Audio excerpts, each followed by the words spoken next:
então o senhor não chegou a experimentar o ilícito nesse mundo de horror, né? De certa forma, sim, porque nós começávamos mais jovens, né, na época, porque o menino tinha que provar a sua virilidade, né, para os pais no mundo antigo, né, naquela época. Então eu tive, de certa forma, sim, algumas entradas dentro dessa área também. Tinha que provar que era homem, sim, macho. Mas, graças a Deus, nunca tive envolvimento com outras coisas, né? Sim. Drogas, criminalidade, etc. Não, essas coisas é que tem pessoas que acham que o encontro com Cristo ele só é real se a pessoa foi ex alguma coisa. Ex alguma coisa, né? Não. Pelo contrário. Todos nós precisamos de Cristo, né? Você pode ser a pessoa que faça as coisas mais direitas da vida. Você não é salvo pelo que você faz ou deixa de fazer. Você é salvo pela graça e pela misericórdia de Deus. E do ponto de vista... e aí a gente já começa na teologia, não tem jeito? Né? Uhum. Do ponto de vista da nossa existência, né? Ontologicamente, todos nós somos pecadores. Nós não nos tornamos pecadores porque pecamos. Né? Nós pecamos porque somos pecadores, nascemos pecadores. Então não existe ninguém que seja justo diante de Deus, a não ser através dos méritos e do sacrifício do Senhor Jesus. Então, seja uma pessoa que tem uma vida, né, na decadência social, ou seja, alguém que pague pontualmente suas contas e faça tudo certo e não tenha nenhuma incursão dentro daquilo que a gente poderia classificar como uma vida errônea, todos nós precisamos de Cristo e do Evangelho. Então, para ser salvo, todos, independentemente de quem seja, precisa confessar Jesus como Senhor? Precisa do Evangelho do Senhor Jesus Cristo. Então, isso aí. Essa perspectiva de ser salvo pela graça e não pelas obras é um conceito bíblico. Independente da linha e viés teológico. Independentemente. Agora, evidentemente que existem linhas que acentuam isso de forma que parece ultrapassar o limite que a Bíblia estabelece, e tanto para o que nós poderíamos chamar de hipergraça, né, quanto para o que nós podemos chamar de uma graça também sem eficácia. Então há perigo dos dois lados, os dois espectros teológicos mais conhecidos, eles cometem equívocos nessa área. Algo que eu sempre fiquei com um questionamento na mente é se para ser salvo todos precisam confessar Jesus, e aqueles que não teve o conhecimento do Evangelho, como eles serão salvos? Essa é uma pergunta interessante. Parece que Paulo aborda alguma coisa, né, no início da sua grande epístola aos Romanos. E, de fato, essa é uma discussão interessante de se fazer. Ela é até interessante de se fazer, e eu gostaria de colocar até uma provocação aqui, porque eu não tenho pretensão de responder essa questão. Porque um dos defeitos do teólogo e da teologia é querer ter resposta para tudo. E essa é, na verdade, uma concepção de teologia que se tem. Existem várias concepções de teologia, sim, viu, Fábio? E aqui eu já não estou nem falando de posições como, por exemplo, calvinista e arminiana. Não estou nem falando dessas posições, estou falando de algo que antecede essas posições, que é a maneira de conceber a forma de se fazer teologia. Então, assim, no passado existiam duas formas principais. Uma delas era chamada de catafática, que é a forma afirmativa. Você diz o que Deus é e você diz o que Deus deixa de ser. E, consequentemente, você diz as obras de Deus e as não obras de Deus. Então, é um Deus que você tem o mapeamento dele na sua mão. Essa concepção, ela é uma concepção grega e uma concepção de formação de divindades falsas. É importante que as pessoas entendam isso. Isso nasce no contexto grego. Mas existiu também uma concepção contraposta a essa, que ela vai surgir mais ou menos no final do século IV, início do século V, por um autor cujo pseudônimo era Areopagita, Dionísio Areopagita. Ele se faz parecer que seja aquele homem convertido pelo apóstolo Paulo na sua incursão na Grécia. Mas, obviamente, que ele usou um pseudônimo, e isso era muito comum no mundo antigo, como, por exemplo, o livro de Enoque. Né? Não foi o Enoque, sétimo depois de Adão, que escreveu. Obviamente. Não foi ele que escreveu. Né? Mas a pessoa que escreveu atribuiu a Enoque, que foi trasladado, o título do seu livro para ter credibilidade. Isso era muito comum no mundo antigo. Então, o Dionísio Pseudo-Areopagita, no final do século IV, início do século V, ele escreve um tratado muito pequeno chamado Teologia Mística. E a teologia mística propõe-se fazer teologia de forma contraposta à teologia grega, que era catafática, de forma apofática. O que seria essa forma apofática? Seria uma forma de negação, ou seja, o ser humano ele está num nível tão distante da divindade que ele não tem capacidade de dizer o que Deus é. Então ele não pode dizer o que Deus é e nem o que Deus não é, porque Deus está para além dele. A única coisa que o ser humano pode dizer é dentro dos limites que Deus se permite revelar. Mas os limites que Deus se permite revelar, já está a palavra na frase, limite. Deus se limita para eu e você entendermos ele, porque se ele se revelar na sua totalidade, nós morreríamos, seríamos destruídos, viraríamos pó. Então nós precisamos pensar desse ponto de vista. Do ponto de vista apofático, eu não preciso ter resposta para tudo. E é assim que eu faço teologia hoje. Eu não pretendo ter resposta para tudo, porque eu não estou da posse de todos os saberes e conhecimentos. Não foi revelado tudo.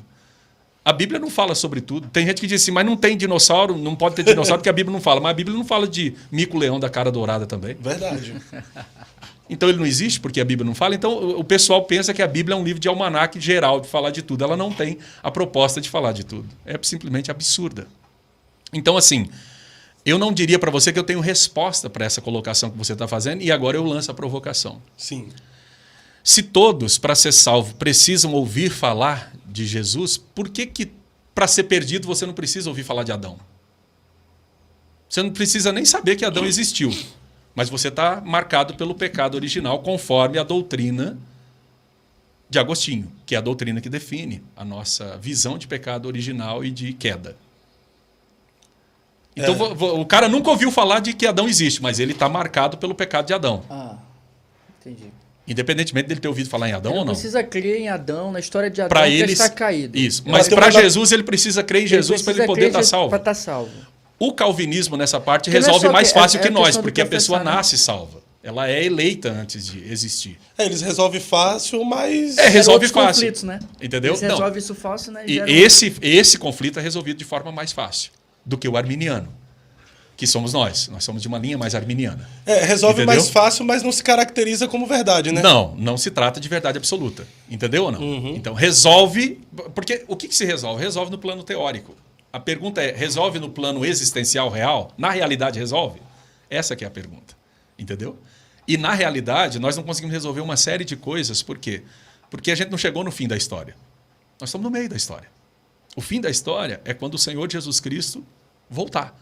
Está resolvido. Aí nós vamos ter o encerramento da história. Mas, enquanto não, nós estamos no palco da história. E ninguém tem todas as respostas. Nenhuma linha teológica... Nenhum teólogo, nenhum livro de teologia tem a resposta para tudo. É porque fica uma pergunta, se precisa confessar Jesus como Senhor para ser salvo... e o Quem não ouviu, como é que vai fazer? Entendeu? Então, obviamente, que o apóstolo Paulo parece mostrar que quando pessoas que não conhecem a lei, e ali ele está falando especificamente da lei mosaica, mas fazem coisas que são, de certa forma, consoantes à lei... essas pessoas elas vão ser julgadas dessa forma. Paulo parece deixar isso bastante não, mas intuído ali. No capítulo 1 e no capítulo 2 de sua Epístola aos Romanos. Esse confessar aí, não quero ser extremista na pergunta de usar um exemplo do cara que está no leito de morte, sem chances de falar, alguma coisa assim. Mas esse confessar seria do princípio só do confessar ao público, para que as pessoas... ouçam ou crer aqui? Essa é uma pergunta interessante que ele está fazendo. Sim. Essa é uma pergunta interessantíssima, importantíssima que você acabou de fazer. Então, Paulo, ele parece estipular o primeiro credo que a gente tem notícia na Bíblia, né? Jesus é o Senhor, que de certa forma lembra o Shema judaico, né?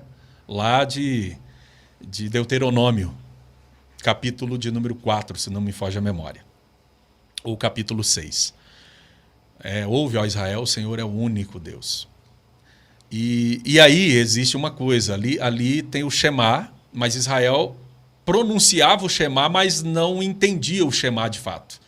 Porque Israel foi idólatra até o cativeiro. O cativeiro é que cura Israel da idolatria. Então, aquela distância do Shema até o cativeiro, você tem quantos séculos separando, né? Você tem quantos séculos separando? Você tem todo o período da ocupação da terra, que acho que cerca de 40, 50 anos, da ocupação parcial da terra, né? Óbvio. Você tem o período dos juízes, que ninguém sabe ao certo quanto tempo durou, deve ter durado talvez uns 3 séculos. E depois você tem todo o período da monarquia como Reino Unido. 120 anos, 40 de cada um deles, né? 40 de Saul, 40 de Davi, 40 de Salomão. Então, quer dizer, nós temos aí pelo menos aí de 500 a 600 anos para Israel, de fato, admitir o Shema. Israel foi o que nós podemos chamar de monólatra. O monólatra, ele adora só um Deus, mas o Deus da moda. Então, Israel adorava só um Deus, mas o Deus que estava na moda na época que ele era dominado ou influenciado, melhor dizendo, por determinado povo que ele estava tendo contato na terra que eles foram ocupar. Então, assim, o que é confessar de fato, né? É viver ou é simplesmente falar da boca para fora, né? Então, essa é uma situação interessante de se pensar. E eu lembraria de um texto que, se não me foge a memória, deve estar lá no capítulo 16 de Mateus, quando Jesus Cristo ele tem um problema com os seus discípulos, inicialmente discípulos, posteriormente apóstolos, que eles não conseguem expulsar o demônio de um menino. E aí Jesus desce do monte com 3 deles, né? Tinha passado a noite orando, ele expulsa o demônio, e logo adiante a gente vê que Mateus posiciona a narrativa dizendo que eles encontram um homem que não segue a eles e o homem está expulsando o demônio em nome de Jesus e o demônio está saindo. E eles repreendem o homem e proíbem o homem de fazer. E Jesus Cristo disse, mas quem mandou vocês proibir ele de fazer? Quem não é contra nós é por nós. Essa passagem é muito interessante. Ela é interessante porque tem essa narrativa, né, da impossibilidade deles expulsarem o demônio. Entre essa narrativa e a narrativa do homem que eles proíbem, tem eles disputando no caminho quem é o maior. Entendeu? Ou seja, enquanto eles andam com Jesus e estão disputando qual deles é o maior, tem alguém que não anda com Jesus, mas vive como Jesus manda, sem fazer parte do grupo e fazendo o que eles não conseguiam andando com Jesus, porque não são propriedade de Jesus. As pessoas precisam aprender isso. Enquanto uns estão preocupados em nomenclaturas, em conceitualizações, outros estão preocupados com o reino. Fazer. Entendeu ou não? Então, a sua pergunta ela é importante, porque dá para a gente refletir sobre tudo isso. Né? Sobre tudo isso. E aí nós poderíamos pensar. Eu gosto de fazer algumas provocações. E essa provocação serve para todos nós, mas aí é aquilo que você falou, no caso do campo predestinacionista, se resolve mais fácil essa questão. Mas resolve teoricamente, né? Mas cria outros problemas. Né? Mas a pergunta seria, o eleito sempre se manifesta como cristão ou ele pode ser eleito sendo de outra religião? Porque no caso do Oriente Médio parece que não tem quase muito cristão. O camarada, quando nasce lá, ele não nasce cristão, ele nasce muçulmano. Então nós muito provavelmente, se nascêssemos no Oriente Médio, seríamos muçulmanos. Eu, você, ele. E aí como é que seria a questão? Nós seríamos salvos ou não? A eleição vale também para o mundo muçulmano ou não? Ou só vale só para o mundo cristão ocidental? Aí cria um problema. Porque nós nascemos cristãos, porque nós nascemos numa nação cristã. O Brasil é um país cristão. Verdade. Então, se você não era evangélico, você era igual eu, católico. E era cristão, tá? Porque o católico é cristão. Sim, ele é cristão católico. Sim. Nós somos cristãos então, muitos dos evangélicos. Nossos cristãos são porque nasceram numa cultura que é ensinado a isso desde criança. Eu pergunto, será que não é isso ou não? Se nós não tivéssemos nascido no Oriente Médio, nós não seríamos cristãos. Então, gera uma... Então, assim... dentro do que ele está falando aí já... Eu acho que o calvinismo, eles buscam trazer resposta àquilo que é mais fácil, né? Eles não... E nós também, porque, na verdade, todas as respostas... Todo mundo tenta fugir para o mais fácil, né? Sim, porque você pode saber, quando existe resposta, é porque se optou pelo caminho mais fácil. Mais fácil. Nunca se opta pelo caminho da aporia total, que é o quê? A impossibilidade de responder alguma coisa. Entendeu? As pessoas optam pelo mais fácil e aí cria-se um problema que é defender de forma canina aquilo que se acredita. Quando a gente precisava apenas... por exemplo, eu vejo as pessoas às vezes preocupando, tem que defender a Bíblia. Ela precisa? Você pode defender a Bíblia? Ela precisa? Você acha que um leão precisa ser defendido? Não. Alguém mata leão na África fazendo safaris com covardia. Né? O cara fica alongado 2, 3 mil metros e dá um tiro num animal daquele ou em outro qualquer animal. Mas ele não tem coragem de fazer igual o Davi e ir lá pegar na barba dele e encarar, porque senão ele não fica vivo. Davi fez aquilo pelo Espírito de Deus, né? Porque muito provavelmente Davi já tinha sido ungido quando ele fez aquilo. Sim. Entendeu? Ele não fez aquilo por ele. E é assim que eu acredito.